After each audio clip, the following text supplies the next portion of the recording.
மக்கள் விரும்பும் முதல்வர் வேட்பாளர், உலகமே எதிர்பார்த்துக் கொண்டிருக்கும் ஒரே மகத்தான தலைவர்,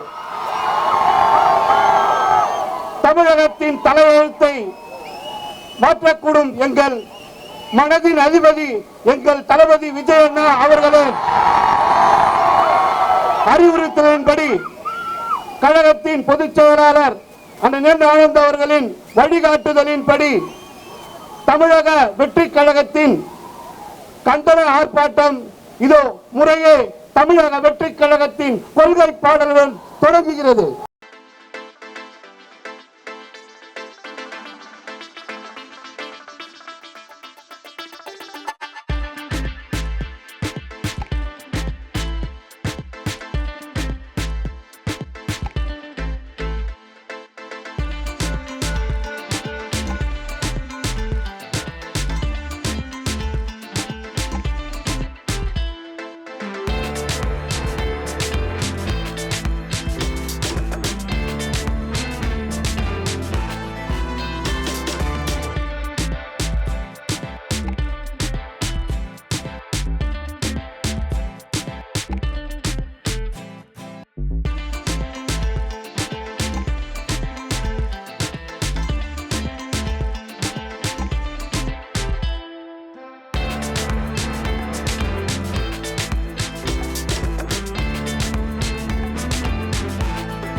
மற்றும் மேடையில் வீட்டிற்கும் மாநில தலைமை நிர்வாகிகளையும் அன்புடன் வரவேற்கிறேன்.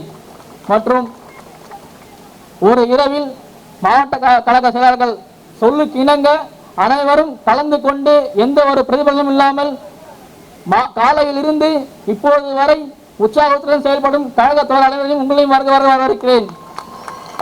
குழப்பாதே குழப்பாதே வாக்காளர்களை குழப்பாதே குழப்பாதே குழப்பாதே குழப்பாதே வாக்காளர்களை குழப்பாதே குழப்பாதே குழப்பாதே எஸ்ஐ காட்டி குழப்பாதே குழப்பாதே எஸ்ஐ காட்டி கோலங்களை அலைக்கழிக்காதே வாக்காளர்களை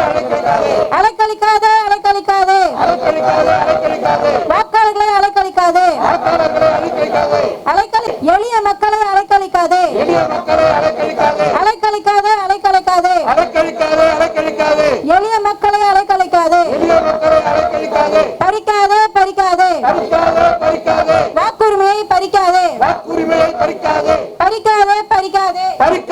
பறிக்காதே வாக்குரிமையை பறிக்காதே வாக்குரிமையை பறிக்காதே எங்கள் ஜனநாயக உரிமையை பறிக்காதே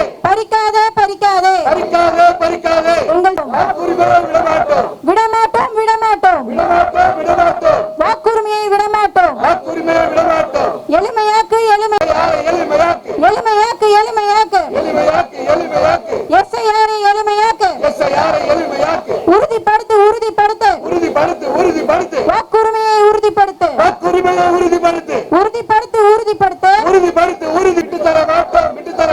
உங்கள் வாக்குரிமையை விட்டு தர மாட்டோம் உங்கள் வாக்குரிமையை விட்டு தர மாட்டோம்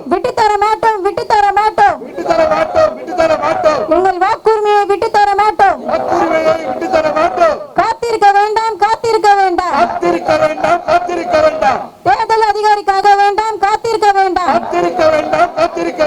தேர்தல் அதிகாரிக்காக காத்திருக்க வேண்டாம்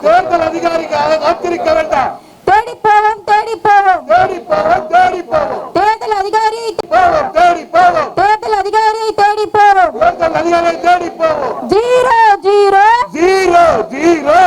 0 வாக்காளர் எண்ணிக்கை 0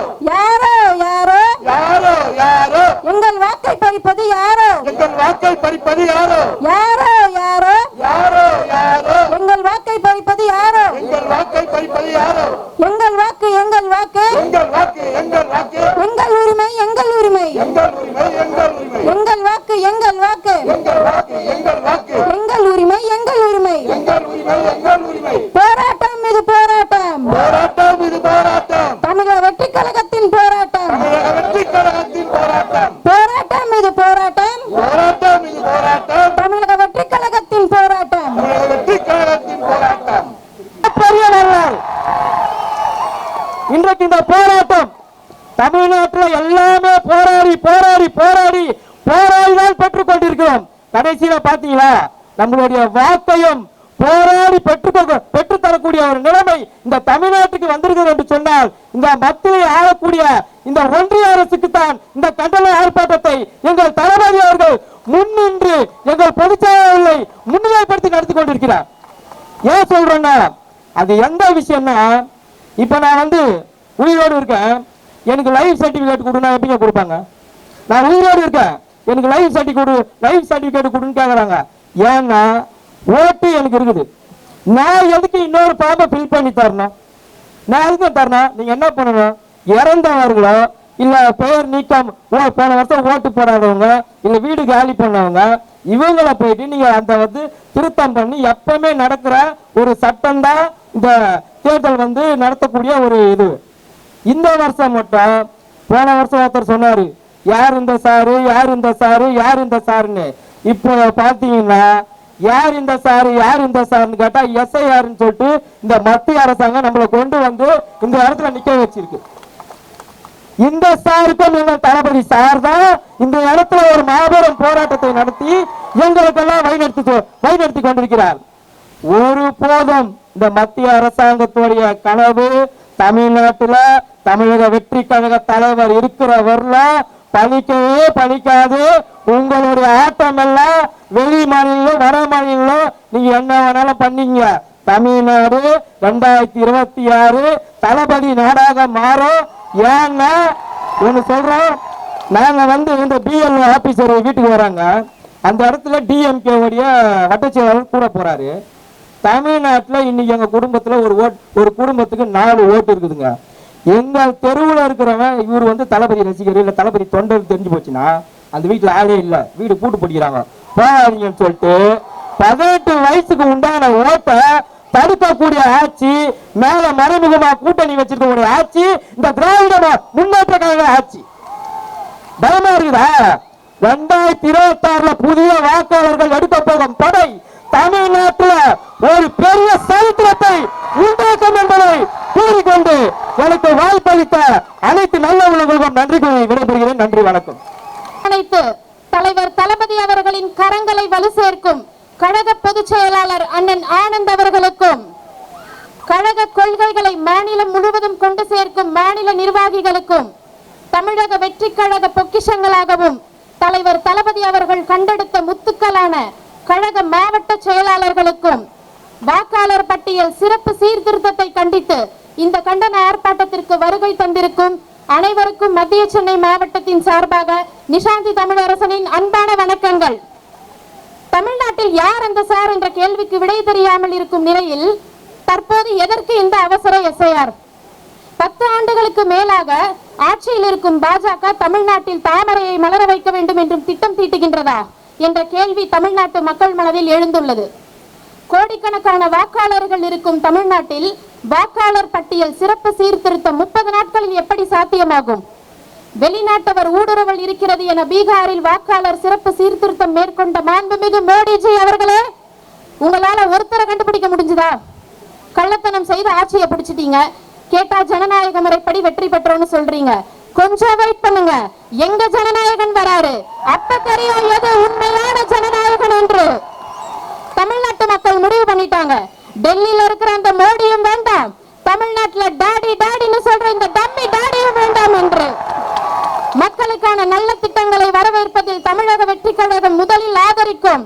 அதை தவிர்த்து நாட்டு மக்களுக்கு பாதிப்பை ஏற்படுத்தும் எந்த ஒரு செயல்பாட்டிற்கும் ஆட்சியாளர்கள் மட்டுமல்ல அந்த ஆண்டவனை எதிர நின்றாலும் தமிழக வெற்றி கழகம் குரல் கொடுக்கும் என்பதை இந்த நேரத்தில் பதிவு செய்து கொள்கிறேன். மாண்புமிகு மோடிஜி அவர்களே, என் வாக்கு என் உரிமை. பெற்ற குழந்தையை தாயிடமிருந்து பிரிப்பதும் நாட்டும் குடிமகனின் வாக்குரிமையை பறிப்பதும் ஒன்றுதான். தாங்கள் செயல்படுத்தும் அவசர வாக்காளர் பட்டியல் சிறப்பு சீர்திருத்த தமிழக வெற்றி கழகம் சார்பாக வன்மையாக கண்டிக்கின்றோம். தெய்வத்தாலாவது நின்னும் முயற்சிதன் மெய்வர்த்த கூலி தரும். மாவட்ட செயலாளர்கள் அண்ணன் பொதுச் செயலாளர் ஆனந்த் அவர்கள், கழக தோழர்கள் தோழிகள், அண்ணன் தமிழகத்தின் முதல்வர் வேட்பாளர் அல்ல 2026ஆம் ஆண்டின் முதல்வர் எங்கள் தலைவர் அவர்களுக்கு என்னுடைய வணக்கத்தை தெரிவித்து, அதாவது பொதுக்குழு முடிஞ்ச உடனே நான் பேசி முடிச்ச உடனே கடந்த ஒரு வாரமா கதறிட்டு இருக்காங்க திமுக. ஆதவர்ஜுனா ஆதவர்ஜுனா ஆதவர்ஜுனா. பெரிய பெரிய மீடியா யூடியூப் எல்லாம் விலைக்கு வாங்கிட்டு வாடகை வாங்கி காசு கொடுத்துட்டு பெரிய வியாபாரம் நடந்துட்டு இருக்கு. பரவாயில்ல, நல்லா இருக்கட்டும். என்னால நிறைய பேர் பொழைச்சிட்டு இருக்காங்க. இன்னைக்கு தமிழக வெற்றி கழகத்தை திட்டினா, தலைவர் அவர்களை திட்டினா மிகப்பெரிய ஒரு காசு கிடைக்குன்னு ஒரு வியாபாரத்தை உருவாக்கி இருக்காங்க. நம்ம அவங்களுக்கு நன்றி சொல்லிச்சுக்கிறோம். அதாவது அண்ணன் நான் சொல்லிட்டு இருந்தேன், இனிமேட்டு அடிக்கடி சென்னையில ஒரு கூட்டம் போடுங்க. இந்த ஒரு வாரமா என்னெல்லாம் பேசினாங்களோ நம்ம அக்காக்கள் வந்து பேசினாங்க பாருங்க, பேச்சு அப்படியே காதல் அப்படியே வருது. திமுக பத்தி இப்படி பேசினாங்கன்னா உண்மைகளை பேசும் பொழுது அப்படிதான் அவங்க பழக்கம். அம்மா ஜெயலலிதா அம்மாவை தனிப்பட்ட முறையில் ஒரு பெண்ணுங்கிற ஒரு காரணத்துக்காக ஒரு 15-20 வருஷமா அவங்க முதல்வர் அவர்களுக்கும் ஒரு தன் உடல் மொழியில் அவங்களோட உடலை வச்சு ஒரு அசிங்கசிங்கமா பேசின கட்சி தான் திமுக. அதனால இந்த அவதூறுகள் இதுக்கெல்லாம் பதில் சொல்றதுக்கெல்லாம் நமக்கு டைம் இல்லை. நம்ம தலைவர் சொல்லுவாரு, நம்ம ஒரு நதி மாதிரி போய்கிட்டே இருப்போம். அதுல அசிங்கமும் வரும், நல்லதும் வரும். நம்ம நல்லதை மட்டும் எடுத்துட்டு 26ல தலைவரை முதல்வராக்குறது மட்டும்தான் நம்ம குறிக்கோள். அந்த குறிக்கோளோட நம்ம போயிட்டே இருப்போம். அதாவது நம்ம எஸ்ஐஆருக்கு எதிராக கண்டன ஆர்ப்பாட்டம் பண்றோம். ஒன்றிய அரசுக்கு எதிராகவும் தேர்தல் கமிஷனுக்கு எதிராகவும் ஒரு கண்டன ஆர்ப்பாட்டத்தை சொல்றோம். ஆனா நேற்று நைட்டுல இருந்து நம்ம அப்போ நம்மளுடைய மாவட்ட செயலாளர்கள் உண்டு இல்லைன்னு ஆகிட்டாங்க. என்ன பிரச்சனை முதல்வர் சார், என்ன பிரச்சனை? காலங்காத்தால ஸ்டேஜை கலைக்க சொன்னாங்க. இதே திமுக போன வாரம் 5 அடிக்கு மேடை போட்டாங்க. இப்ப இல்ல 5 அடிக்கு போடக்கூடாது, 3 அடிக்கு தான் போடணும். ஏன் 3 அடிக்கும் 5 அடிக்கும் என்ன பிரச்சனை? முதல்வர் அவர்கள் வீட்டுல உட்காந்துக்கிட்டு 5 அடி போடக்கூடாதுன்னு சொல்லிட்டு இருப்பாரா? இல்ல உங்க பையனுக்கு பிடிக்காதா? ஒரு ஸ்டேஜ் போடுறது கூட தமிழக வெற்றி கழகத்துக்கு எவ்வளவு தொல்லைகள், எவ்வளவு நிர்வாகிகள் பிரச்சனை. இங்க இருக்க தோழர்கள் வந்துகிட்டு இருக்காங்க. கிட்டத்தட்ட 8-9 கிலோமீட்டர் சுத்த விடுறாங்க. இங்க இருந்து திரும்பி இப்படி வர்றதுக்கு ஒரு 50 மீட்டர் கிடையாது. ஆனா நம்ம தோழர்கள் இங்க இருக்காங்க எல்லாம் 10 கிலோமீட்டர் நடந்து இருக்காங்க. என்ன ஒரு அநியாயம்! ஏன் அப்ப நாங்க உங்க ஒன்றிய அரசு எதுக்க கூடாது? அவங்க மறைமுக கூட்டணிக்காக ஒர்க் பண்ணிட்டீங்களா நீங்க? நான் ஒன்னே ஒண்ணுதான் கேட்கிறேன். தமிழக சட்டமன்றம் நடந்துட்டு இருந்துச்சு. ஏன் எஸ்ஐஆருக்கு எதிராக தீர்மானம் போடல? சொல்லுங்க. நம்பர் 1 கொஸ்டின், ஏன் போடல? உச்ச நீதிமன்றத்தில் நீங்க மனு தாக்கலுடைய பெட்டிஷன் எப்படி இருக்கு? அதாவது சில பேர் செட்டிங் பண்ணிக்குவாங்க, சும்மா கோர்ட்டுக்கு போவாங்க. அது ஒரு உதாரணம் சொல்றேன். வகுப்புக்கு எதிராக நம்ம தான் கேஸ் போட்டோம். நம்ம தலைவர் சொல்லி கேஸ் போட்டு அபிஷேக் மனு சிங் அவர்கள் வாதாடினாங்க. ஆனா திமுக போட்ட கேஸ்ல அங்க வாதாடவே இல்லை. அங்க இருக்க வழக்கறிஞர்கள் கை கட்டி சும்மா நின்றுட்டு இருப்பாங்க. ஆனா வெளியே வந்துட்டு நாங்களும் கேஸ் போட்டோம் வடிவல் படத்தை சொல்லுவாங்களே, அந்த மாதிரி நாங்களும் கேஸ் போட்டோம் அந்த மாதிரி வகுப்புக்கு மாதிரி எஸ்ஐஆருக்கு ஒரு கேஸை போட்டுட்டு நாங்க கேஸ் போட்டுட்டோம். அனைத்து கட்சி கூட்டத்தை கூப்பிடுறோம். அனைத்து கட்சி கூட்டத்தை தமிழக அரசு கூப்பிடணும். திமுக யாரு? ஒட்டுமொத்த தமிழ்நாட்டுடைய பிரதிநிதியா? திமுகங்கிறது ஒரு தனிப்பட்ட கட்சி. தமிழக அரசு ஏன் எஸ்ஐஆருக்கு எதிராக ஒரு அனைத்து கட்சி கூட்டத்தை கூப்பிடல? இதுதான் மறைமுக கூட்டணி. இங்க தலைவர் எப்ப பார்த்தாலும் சொல்லிக்கிட்டே இருப்பார். சோ சில உண்மைகளை முக்கியமா நேற்று தலைவர் கிட்டத்தட்ட ஒரு 9 நிமிடம் ஒரு காணொலி கொடுத்தார். இதெல்லாம் எலெக்ஷன் கமிஷன் செஞ்சிருக்கணும். 4ஆம் தேதி அனௌன்ஸ் பண்ணும்போது ஏதோ ஒரு விளம்பரமோ எஸ்ஐஆர்னா என்ன, மக்கள் வந்து ஒவ்வொருத்தவங்க வீட்டில் இருக்கிறோம், எத்தனை விவசாயிகள் வந்து காலையில 6 மணிக்கு வந்து உள்றதுக்கும் விதை வைக்கிறதுக்கும் இல்லை வந்து அறுவடை பண்றதுக்கும் காலையில 6 மணிக்கு கிளம்புனாங்கன்னா வரதுக்கு 9 மணி ஆகும். வீட்டில் யாரு இருக்கா?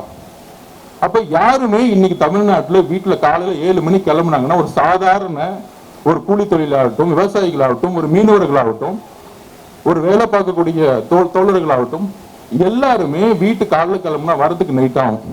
காலையில பழைய சாதம் சாப்பிட்டுட்டு மத்தியானம் வந்து ஒரு பழைய சோதனை கையில எடுத்துட்டு வந்துட்டாருன்னா நைட் 9 மணிக்கு தான் வீட்டுக்கு வருவாங்கிற ஒரு அடிப்படை அறிவு கூட தெரியாதா?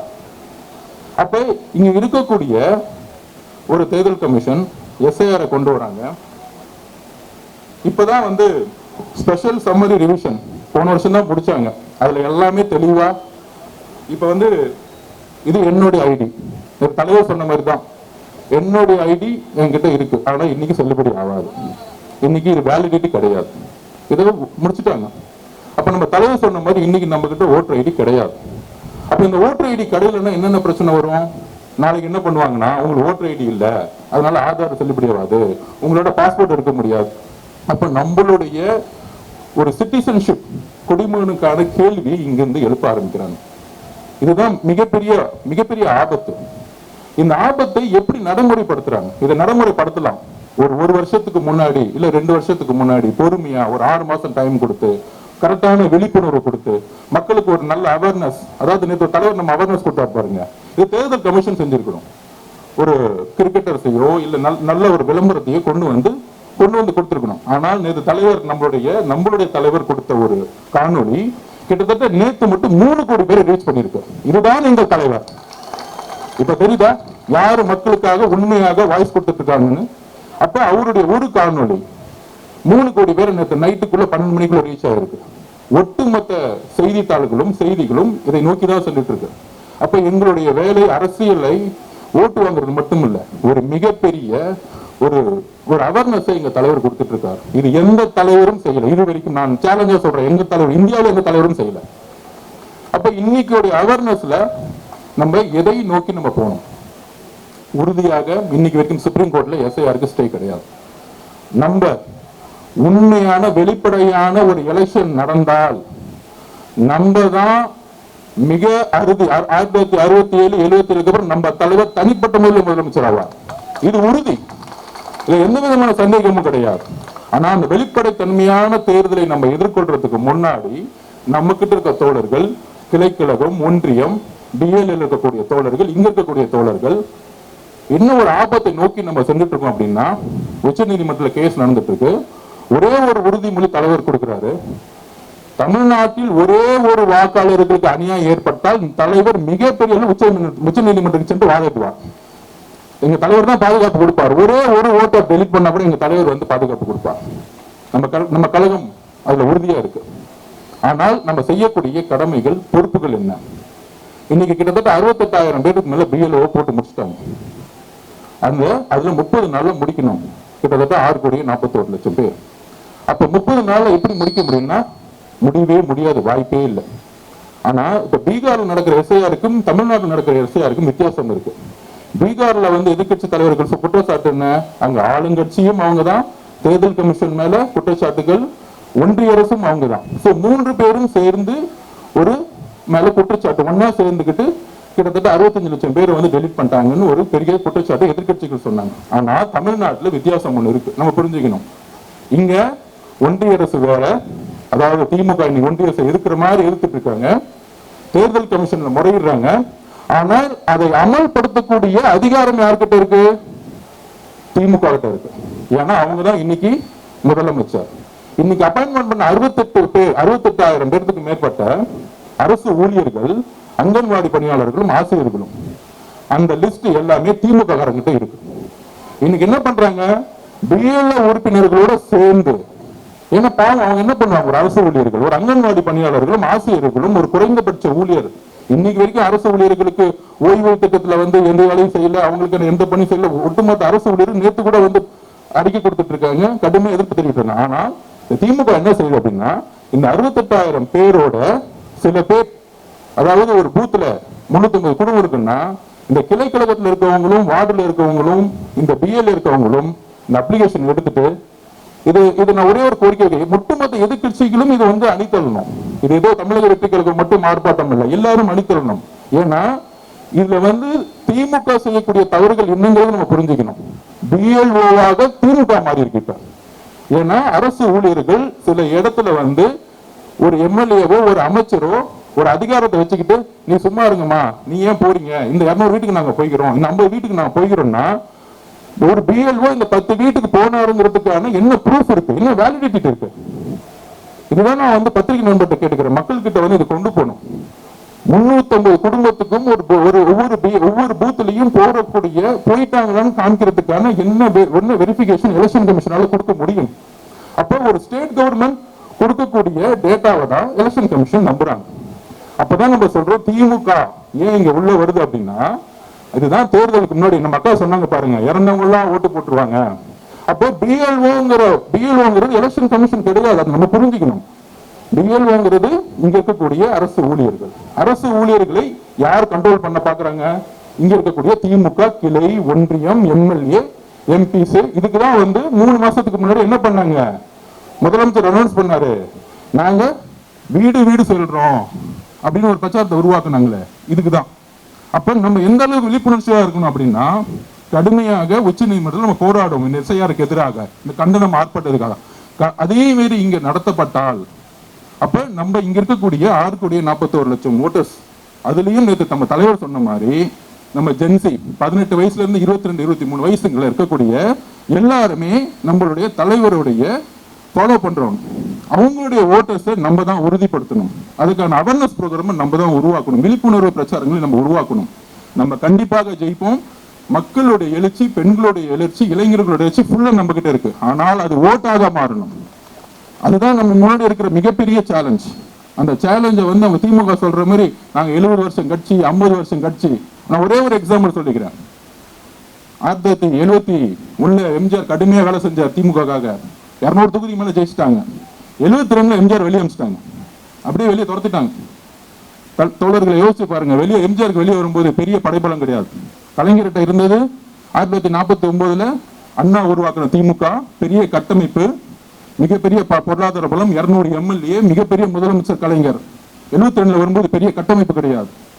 இப்ப சொல்றாங்களே, இப்ப நம்ம செங்கோட்டையன் எல்லாம் பேசிட்டு இருக்கோமே, அன்னைக்கு அவர் எம்எல்ஏ ஆகும்போது 26 வயசு.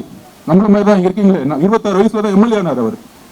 அப்ப 77 எம்ஜிஆர் மிகப்பெரிய ஜெயிக்கிறார். அப்ப அவர் மேல குற்றச்சாட்டு தெரியுமா, எம்ஜிஆருக்கு கட்டமைப்பு கிடையாது, அவர் நடிகர், அவங்களால ஓட்டு வாங்க தெரியாது, நாங்க 1949 கட்சி வந்திருக்கோம். கட்டமைப்பு அதாவது ஒன்னே ஒண்ணுதான்.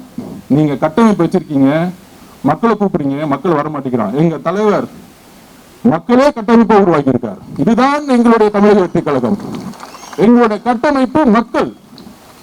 எங்ககிட்ட கிளை இருக்கு, ஒன்றியம் இருக்கு, ஊராட்சி இருக்கு, எல்லாமே இருக்கு. ஆனால் மக்களே கட்டமைப்பை உருவாக்கி கூடிய ஒரு தேர்தலை 2026 நீங்க திமுக பார்க்கும், எல்லா கட்சிகளும் பார்க்கும். அதுக்குதான் நேற்று சொன்னாரு, எலெக்ஷன் அன்னைக்கு ஒட்டுமொத்த மக்களும் அந்த பூத் லெவல்ல வந்து நில்லுங்க, இளைஞர்கள்லாம் வந்து நில்லுங்க. அந்த புரட்சியை நாளைக்கு பார்ப்போம். ஆனால் அதுக்கு முன்னாடி நம்ம என்ன செய்யணும் அப்படின்னா, இந்த பிஎல்ஓவை திமுக கிளைக்கழகமும் ஒன்றியும் கைப்பற்றி இருக்கு. இதுதான் உண்மை. அவங்க தான் இந்த அப்ளிகேஷன் ஃபார்ம்ஸை கொடுத்துட்டு இருக்காங்க. யாருக்கு கொடுக்கணும், யாருக்கு கொடுக்க கூடாது, இதை முடிவு பண்றது இன்னைக்கு திமுக. இது மிகப்பெரிய ஆபத்து. ஒன்றிய அரசு எஸ்ஐஆர் கொண்டு வந்து நம்ம கழுத்தை நெருக்கிறாங்கன்னா, திமுக இன்னைக்கு திமுகவுடைய கிளைக்கழகமும் ஒன்றியமும் சேர்ந்து இன்னைக்கு ஒட்டுமொத்த ஓட்டையுமே திமுகவோட ஓட்டு, திமுகவோட அனுதாபிகள் மட்டும்தான் நீங்க அப்ளிகேஷன்ஸ் போயிட்டு இருக்கு. இதை எதிர்கட்சிகள் எல்லோரும் சேர்ந்து குரல் கொடுத்து 6,41,00,000 மட்டுமில்ல, புது வாக்காளர்களுக்கும் கொண்டு போய் சேர்க்கணுங்கிறது நம்மளுடைய தலையாய கடமை. இதுதான் நம்ம வந்து நான் பதிவு பண்றேன். இதுல இது தலைவர் பேசின 9 நிமிஷம் வீடியோல இதுல என்னென்ன சிக்கல்கள், ஆன்லைன்ல என்னென்ன பிரச்சனை, நம்மளால ஆன்லைன்ல லாகின் பண்ண முடியல, ஒரே போன் நம்பர் இருக்கணுங்கிறாங்க. இந்த சிக்கல்களும் தலைவர் ஆல்ரெடி எல்லாமே பேசிட்டார். அதுக்கடுத்து தலைவர் அவர்கள் வந்து சட்ட ரீதியான நடவடிக்கைகள் அடுத்தடுத்த கட்டத்தில் எடுப்பார். ஆனால் நம்மளுடைய பொறுப்புகள், நம்மளுடைய கடமைகள் சோசியல் மீடியால பேசுறதோட நம்ம ஒரு சீக்கிரத்தில் பொதுச்செயலாளர்கள் அனௌன்ஸ் பண்ணுவார், நம்மளும் வீடு வீடாக நாம் செல்ல வேண்டும். கிளைக்கழகம் முதல் ஊராட்சி ஒன்றிய செயலாளர்கள், ஒன்றியம் முதல் வார்டு கவுன்சிலர் முதல் எல்லோரும் நம்மளும் போய் சொல்லணும். அப்பதான் உண்மை வெளியே வரும். இல்லைன்னா அவங்க மட்டும்தான் வீட்டுக்கு போயிட்டு இருப்பாங்க, அவங்க மட்டும்தான் அப்ளிகேஷன் கொடுப்பாங்க. எந்த அப்ளிகேஷன் சப்மிட் பண்ணப்பட்டதுக்குன்னு ஒரு ப்ரூஃப் வந்து நம்மளால கொடுக்க முடியாத அளவுக்கு கொடுக்கும். கையில கொடுப்பாங்க, நாளைக்கு கொடுக்காம போயிடுவாங்க. ஏன்னா இதை ஏன் சொல்றேன்னா, ஒரு சாதாரண விவசாயிகளுக்கோ ஒரு சாதாரண நெசவு தொழிலாளிகளுக்கோ இதுல இருக்க சிக்கல்கள் தெரியாது. மிகப்பெரிய சிக்கல்கள் இந்த அப்ளிகேஷன்லயே சிக்கல்கள் இருக்கு. ஸோ இதுக்காக நம்மளுடைய கட்சி வீட்டுக்கு நம்ம எப்படி வந்து முதல்வர் வேட்பாளர் ஒரு பிரச்சாரத்தை உருவாக்கணுமோ அதே மாதிரி ஒரு பிரச்சாரத்தை நாம் உடனடியாக உருவாக்கணும். வீடு செல்லணும், அப்ளிகேஷன் கொடுக்கப்பட்டதாங்கிறத பார்க்கணும். பார்த்த பிறகு இதுல கட்சி வித்தியாசமே வேண்டாம்.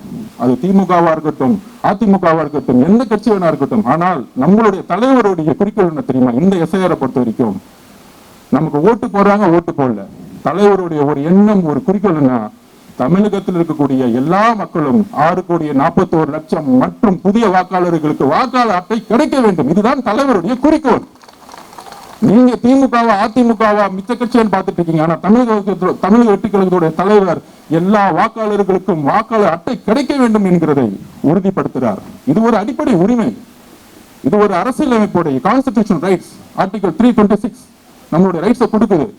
சுப்ரீம் கோர்ட்ல வந்து விவாதம் நடந்துட்டு இருக்கும்போது இது வந்து ஒரு அடிப்படை உரிமைன்னு சொல்லும் போது இல்ல இது ஃபண்டமெண்டல் ரைட் இல்லைன்னு சொன்னாங்க. இல்ல, இது ஒரு ஃபண்டமெண்டல் ரைட்ஸ். எப்படி? ஆர்டிகல் 326 சொல்லுது நமக்கு இது வந்து ஒரு கான்ஸ்டிடியூஷன் ரைட்ஸ். 18 வயது நிரம்பியவர்கள் ஓட்டு போட முடியும்.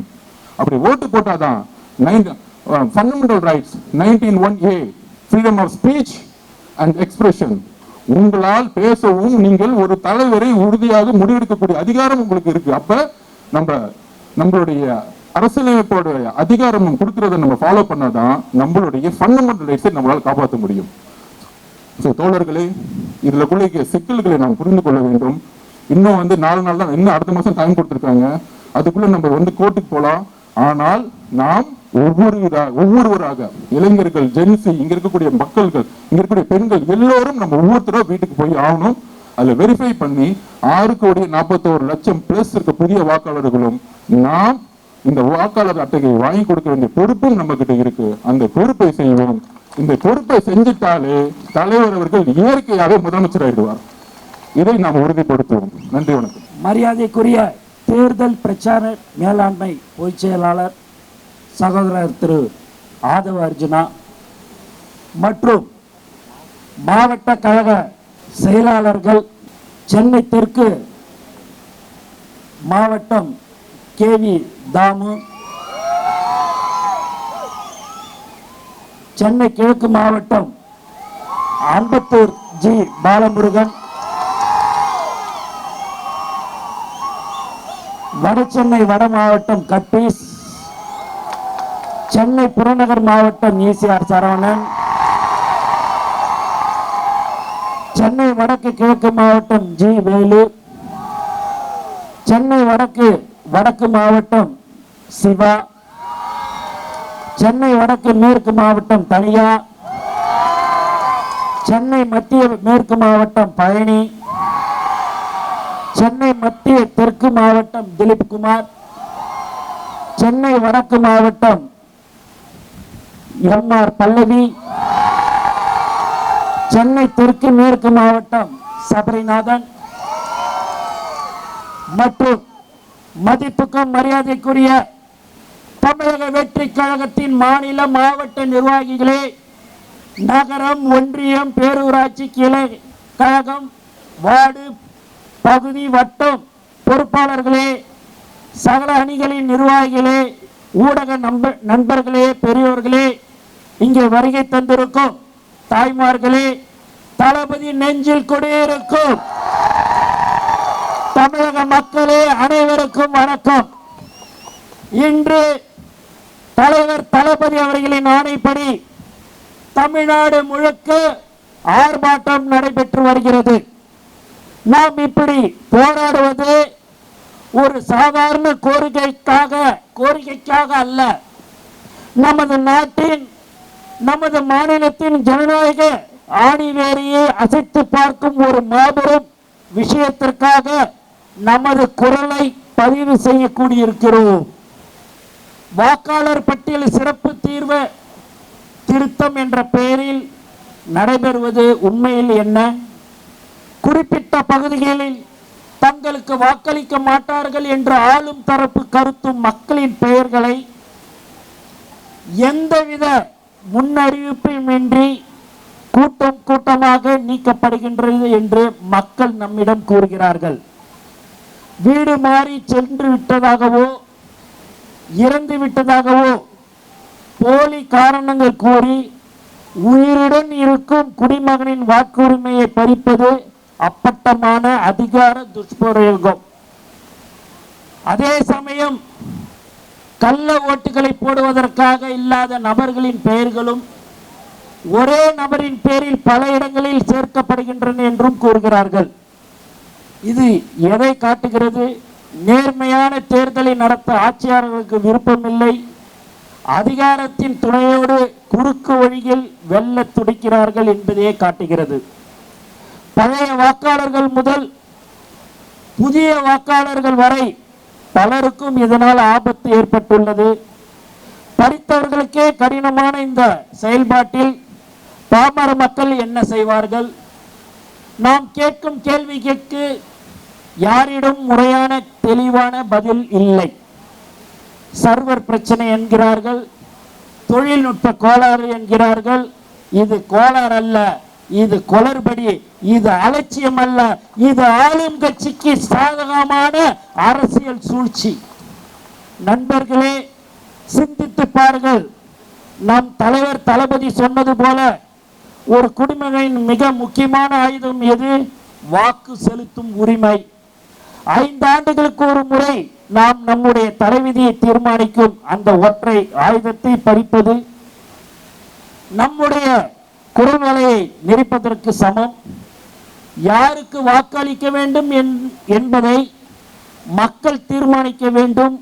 ஆனால் இங்கு யார் வாக்களிக்க வேண்டும் என்பதை இந்த அதிகார வர்க்கமும் ஆளும் கட்சியும் தான் தீர்மானிக்கிறார்கள். இந்த மாபெரும் ஆர்ப்பாட்டத்தின் வாயிலாக நாங்கள் வைக்கும் கோரிக்கைகளை தெளிவானவை. உடனடியாக குளறுபடிகள் நிறைந்த இந்த நடவடிக்கையை முழுமையான மறு ஆய்வுக்கு உட்படுத்த வேண்டும். ஒவ்வொரு வீட்டிற்கும் அதிகாரிகள் நேரடியாக சென்று சரிபார்ப்பு நடத்தும் முறையை கட்டாயமாக ஆக்க வேண்டும். BLO அதிகாரிகளை திமுக பாரதிய ஜனதா கட்சி பிரமுகர்கள் மிரட்டுவதை மாறாட்டம் செய்வதையும் கைவிட வேண்டும். இந்த குளறுபடிகளுக்கு துணையாக ஆளுங்கட்சிக்கு ஆதரவாக செயல்படும் அதிகாரிகள் அத்தனை பேர் மீதும் பாரபட்சமின்றி விசாரணை நடத்தி கடும் நடவடிக்கை எடுக்க வேண்டும். தமிழக வெற்றி கழகம் உட்பட அனைத்து கட்சிகளின் கருத்துக்களையும் கேட்டு வெளிப்படையான பிழையற்ற ஒரு வாக்காளர் பட்டியலை வெளியிட தேர்தல் ஆணையம் உறுதியளிக்க வேண்டும். இது எங்கள் உரிமைக்கான போராட்டம், இது எங்கள் ஜனநாயகத்தை காப்பதற்கான போராட்டம். இந்த கோரிக்கைகளை நிறைவேற்றப்படாவிட்டால் எங்கள் போராட்டம் ஓயாது. இந்த அநீதிக்கு துணை போகும் ஒவ்வொரு இடத்திலும் எங்கள் போராட்டம் தொடரும். எங்கள் அடிப்படை உரிமையை பறிக்க நினைக்கும் எந்த சக்தியும் நாங்கள் விடமாட்டோம். மிக முக்கியமான செய்தி, தோழர்கள் கவனமாக செயல்படுங்கள். நம்முடைய வாக்கு நம்முடைய உயிர் மூச்சு என்பதை புரிந்து கொள்ளுங்கள். அத்தனை குளறுபடிகளையும் தாண்டி உங்கள் ஒவ்வொரு தனி நபர்களின் வாக்கு உரிமைகளையும் உறுதிப்படுத்தி கொள்ளுங்கள். தலைமை காட்டும் வழிகாட்டின் நெறிமுறைகளை பின்பற்றுங்கள். எத்தனை சோதனைகள் வந்தாலும் சரி, அதை எல்லாம் தாண்டி வாக்காளர் பட்டியலில் உங்கள் பெயர் இருப்பதை கட்டாயம் உறுதிப்படுத்திக் கொள்ளுங்கள். நம் வாக்கை காப்பதும் நம் நாட்டை காப்பதும் ஒன்றுதான். எங்கள் வருகையால் நடுங்கி போயுள்ள அனைவருக்கும் ஒன்று சொல்லிக் கொள்கிறேன். இத்தனை காலம் எங்களை ஏமாற்றியது போல் இப்போது ஏமாற்ற முடியாது. நாங்கள் தமிழகத்தின் நம்பிக்கை, வருங்கால வரலாறு, தாய்மார்கள் தவப்புதல்வர், தமிழக வெற்றி கழகத்தின் தலைவர், தளபதியின் தொண்டர்கள், அவர் ஆணைப்படி வாக்குச்சாவடியில் தமிழகமே திரண்டு நிற்கும் வரலாறு படைக்கும். நம்முடைய அறப்போராட்டம் தொடரும். 2026 தளபதி அவர்களின் ஆட்சி 2026 ஆட்சி அமையும் என்பதில் இந்த நேரத்தில் தெரிவித்துக் கொள்கிறேன். மேலும் ஒரே ஒரு வேண்டுகோள் காவல்துறைக்கு, எப்ப பார்த்தாலும் பாத்தீங்கன்னா எங்களை 7-8 கிலோமீட்டருக்கு முன்னாடியே டேர்ன் லெப்ட் டேர்ன் ரைட்னு எங்க கொடியை பார்த்தாலே கிடுகிடுன்னு போலீஸ்காரர் வராரு, இப்படி திரும்ப அப்படி திரும்பன்றாரு. ஏங்க நீங்க எல்லாரும் காசு கொடுத்து வரி பணத்துல கொள்ளடிச்ச பணத்துல காசை கொடுத்து ஒருத்தவங்க நீங்க இட்டுன்னு வருவீங்க. எங்களுடைய உழைப்பால தளபதி மேல் நம்பிக்கை வைத்து தளபதி தான் ஒரு மூச்சாக இருந்து கொண்டிருக்கும் எங்கள் தோழர்கள் எந்த ஒரு ஒத்த ரூபாய் வாங்காம 14-15 லட்சம் பேர் மாநாடு, ஒரு மாநாடுல 2 மாநாட்டுல கலந்து கொண்டு இருக்கிற ஒரே கட்சி தோழர்கள் தமிழகத்தின் வெற்றி கழகத்துல மட்டும்தான். அதனால தயவு செய்து இன்னும் 5 மாசம் தாங்க இருக்குது, அவங்க பேச்செல்லாம் தயவு செய்து கேட்காதீங்க. பொதுமக்களுக்கு எப்பயுமே நீங்க ஒத்துழைப்பு கொடுங்க, நாங்க உங்களுக்கு ஒத்துழைப்பு கொடுக்கிறோம். அதனால எப்ப பார்த்தாலும் என் கார் நானே வரேன். எங்க ஆளுங்கெல்லாம் மாவட்ட செயலாளர் சொன்னாங்க காலையிலே, எல்லாம் இந்த பக்கம் திருப்புறாங்கன்னா அந்த பக்கம் திருப்புறாங்கன்னாங்க. அப்படியானு சரி என்ன சொல்றாங்களேன்ட்டு நான் 7-8 கிலோமீட்டருக்கு முன்னாடியே வரேன். நம்ம கொடியை பார்த்தவொடனே விடுவிடுன்னு வந்து இந்த பக்கம் திரும்புன்றாங்க. எந்த விதத்துல நான் நீங்க 8 கிலோமீட்டர்ல 80 கிலோமீட்டர் திரும்பினாலும் சரி, இங்க இருக்கிறது ஒரு அன்பான ஒரு கூட்டத்தை யாராலையும் எதுவுமே செய்ய முடியாது. எப்பயுமே எங்களுடைய உயிர் மூச்சு நாடி அழைத்த தலைவர் தளபதி தான். ஆகவே இந்த போராட்டம் தமிழ்நாடு முழுக்க இன்று நடைபெற்றுக் கொண்டிருக்கிறது. தலைவர்